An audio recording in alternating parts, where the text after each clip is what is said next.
This is not a normal Mordheim stream because I'm gonna be going over the changes that Paranoia has made to the game along with some of the other guys from the Mordheim community.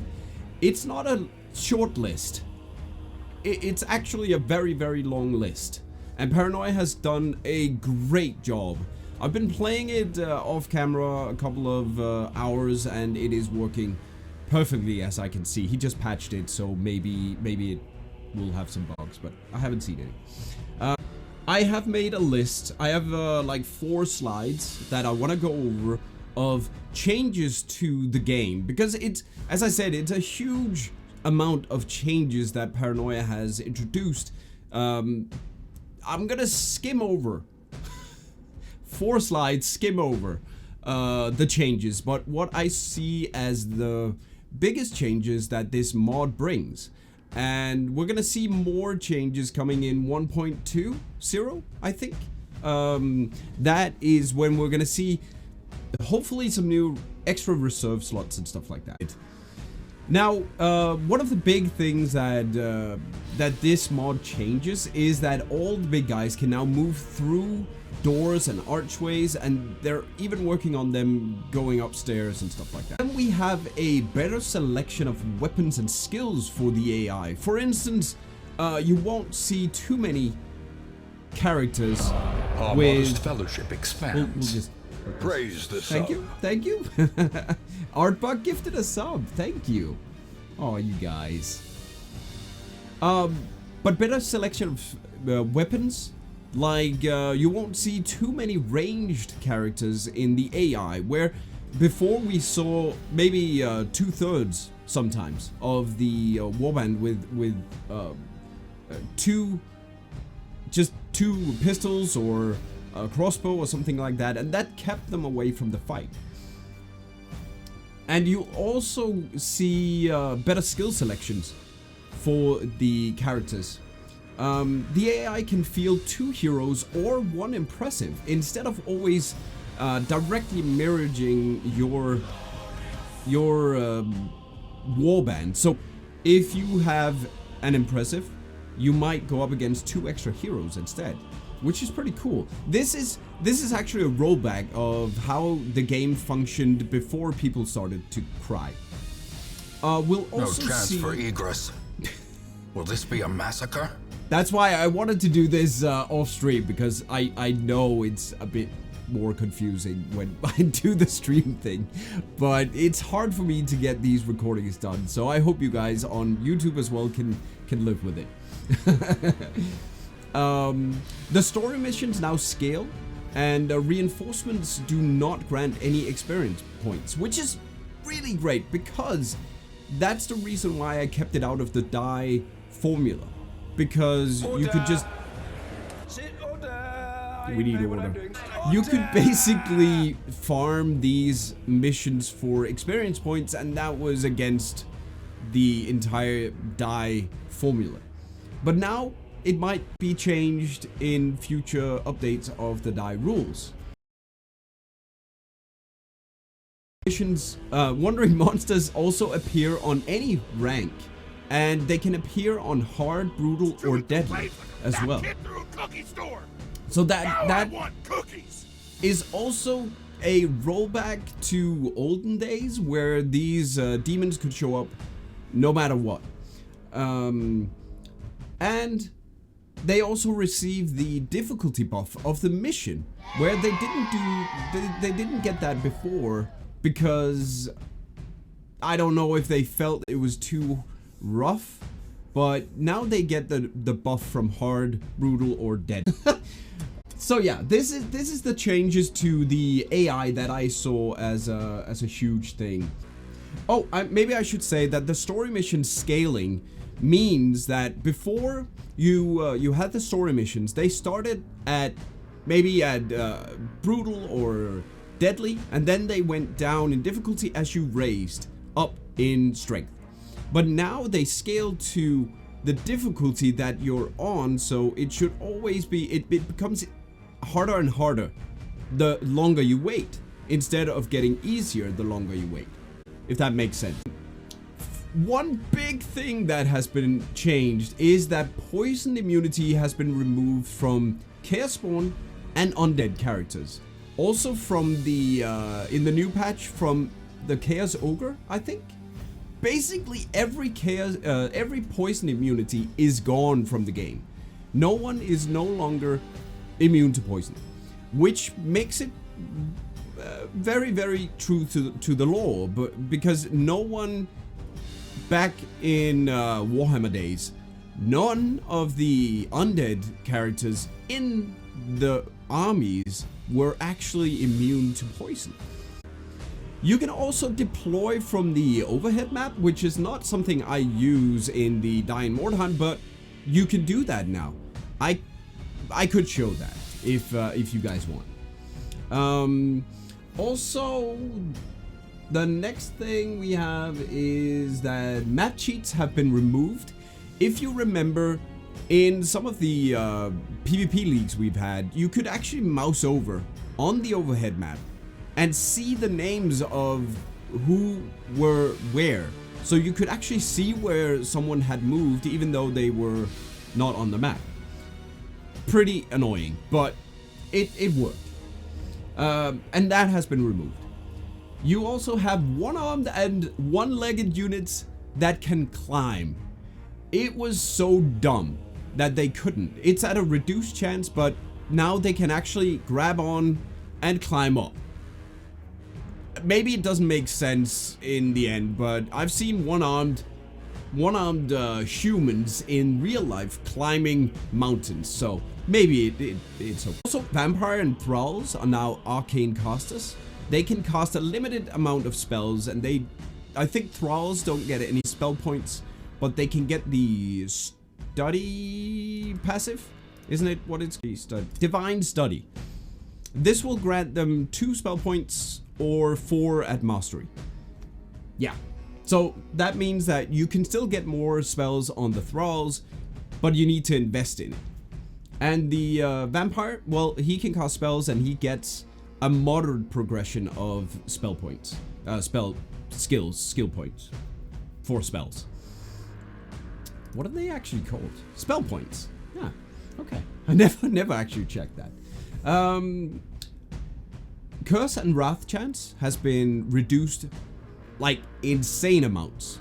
It is practically, I think, impossible to get a Wrath or Divine Wrath check fail on the first cast, and almost impossible on the second cast, especially when you have several items to help you. And the third cast you can still do, I think, at a reduced cost chance. Several changes to, well, almost all skills and spells have been made. Some skills are no longer have a requirement of skill points, but only cost money. Let me just show you here. You can see here, no skill points are required to get Blitz, and it costs 100. Some of the skills, I can't really remember which ones, but some of them have been made available easier, so they cost less skill points and they cost less money than before. So in general, skills are a bit easier to get, especially because you can fill out the last slots with some of these that you rarely take anyway. Tracker, increase initiative by 10. Who wants to waste 2 skill points on that? So they decided to remove the skill points cost and just have a gold cost instead, which is pretty cool. I like that. I like that a lot. Most debuffs and buffs are now 2 or more turns duration. Before it was 1 turn. If you cast a spell, it was over the turn after. But now it actually lasts for 2 or 3 turns. That also goes for AoE spells. Some AoE spells have been set up in the time that they remain on the battle. Kidney Strike. Kidney Strike and Exploit positioning effects have been swapped. So now if you use Kidney Strike, thank you Paranoia for the follow. If you use the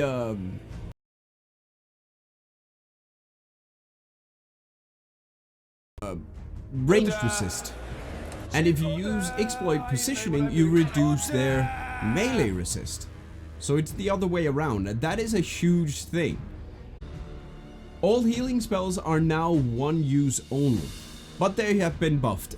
I talked to Paranoia about buffing the Poison Wind Globadier, because the Poison Wind Globadier is a tad lower than what the sister AoE heal is, and the Poison Wind Globadier adds a debuff as well. So it should be either a tad higher or at least the same amount, because it is ranged where the sister's AoE heal is from where the sister is. So healing spells one use per game. It is now 400 wounds, one use. This changes the game entirely. Once per game. And that makes the die in Mordheim a lot harder as well. I like it. I like it. No more Globadier superiority, as well as the poison immunity getting removed makes the Poison Wind Globadier not essential for an undead warband. Trap skills are also one use only, but have been buffed a great deal. So they do more damage, or they persist for a longer period. Also, the idol that you can put down that enables people around to heal when they strike someone have been increased to 2 rounds. So it stays for 2 rounds and is very hard to defeat. Traps on the floor debuff more than before as well now, so they actually hurt you undeadly as well. So just be careful of traps if you install this. They have removed the damage from traps, so it's a debuff instead, and they have removed the fear from traps because that was causing desyncs in PvP.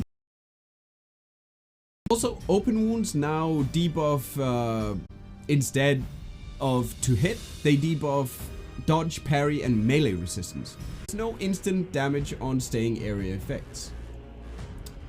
Okay, that was the second one. Third one. This is the stats change, but intelligence now increases ranged resistance. I think, yeah, it still shows there. It shows there. So you can see the range resistance is increased by intelligence now, which also makes your caster characters a lot more resistant to getting shot. Alertness now increases melee resistance instead of ranged resistance. So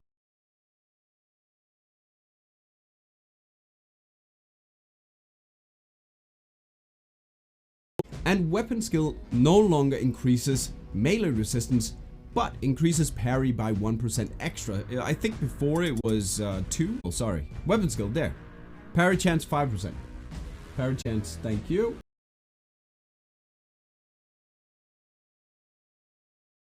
Yes, toughness no longer increases ranged resistance either. Agility now increases ranged resistance instead of toughness. And perception now increases ranged resistance as well instead of trap resistance. Characters unable to shoot like Lord Mungo here have gotten their ballistic skill reduced to 1/1, and those stats of and maximum stats are shifted elsewhere. Equipment is, for instance, the cloth armor. Heavy armor and cloth armor absorption has been increased. So now armor absorption is 20% on purple armor, where the small ones are 0. Ah, sorry. So it's 0, 10, 20, where it was 0, 5, 10, I think before. All weapon damage modifiers have been changed. The damage of all weapons have been modified so much that if you want to know which weapons have been changed to what, you need to check the list, because it's long and everything has changed. Everything. The Great Ulrican Axe now grants spell damage instead of reduced Divine Wrath.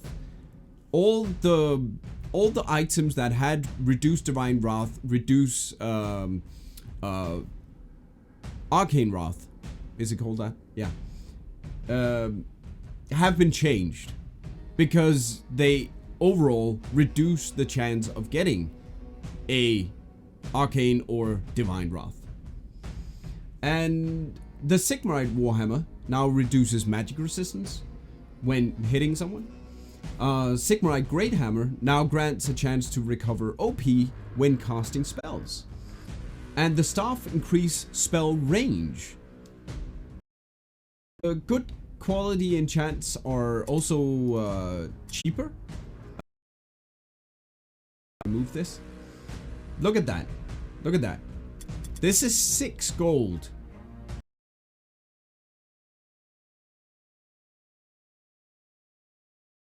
To enchant. Where I think it was 60 before? Maybe? Yeah. The melee resist is new on swords. Yeah. The parry stance on the swords is not the new change. The melee resist is the new change. Yes. Then Rune of Spellbinding, which before did something else, now increases spell damage. I think Spellbinding was the one that reduced Arcane Wrath. And the Rune of Piety now increases maximum range of charge actions, which was before that was the Divine Wrath. Spellbinding was the Thinch Wrath, Arcane Wrath, Thinch Wrath. Rune of Recovery. When dodging, you have a chance to recover 2 OP. And consumables, in general, last for several turns now. Greta's Boon has been changed greatly. Consumed increases range resistance by 30% and movement range by 1 meter, but reduces initiative by 30 and maximum strategy points by 1. Not stackable. But that Discord link is to the Tournaments of Mordheim Discord, where you can find the mod and download it from there and talk to Paranoia if you have any ideas or bug reports about the buddy. Alright.